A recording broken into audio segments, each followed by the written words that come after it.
কোরআন যেখানে তেলাওয়াত করা হচ্ছে, নবীর হাদিসের কথা বলা হচ্ছে, সেখানে উঁচু স্বরে কথা বলা জায়েজ নেই।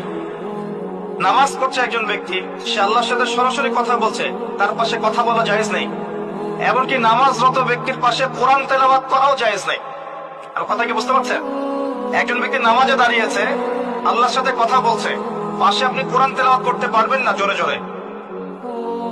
মনে মনে করতে হবে, করতে চাইলে মনে মনে করতে হবে।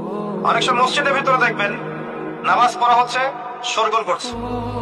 নবী সাল্লাল্লাহু আলাইহি ওয়াসাল্লাম বলেছিলেন, আখিরুজ জামানে, তিরমিজিতে আছে হাদিসটা, আখিরুজ জামানে ইসলামের নামটুকু থাকবে, ইসলামের প্রকৃত বিষয়গুলো থাকবে না। কোরআনের মাসহাফ থাকবে, যে মাসহাফ, কোরআনের মাসহাফটা থাকবে, এর শিক্ষাগুলো থাকবে না। মসজিদগুলো হবে চাকচিক্যময়, কিন্তু মসজিদ হবে হেদায়েত শূন্য। আর চতুর্থ লাইনটা আরো ভয়ঙ্কর। 4 নম্বর লাইনে গিয়ে নবীজি বলেছেন সাল্লাল্লাহু আলাইহি ওয়াসাল্লাম, আসমানের নিচে, জমিনের উপরে আল্লাহর সবচেয়ে নিকৃষ্ট সৃষ্টি হবেন এক শ্রেণীর আলেম, যাদের থেকে ফিতনা ছড়াবে এবং তাদের দিকেই ফিতনা ফিরে আসবে। তিরমিজির মধ্যে হাদিসটা আছে, যে কোনো আলেমকে জিজ্ঞাসা করেন।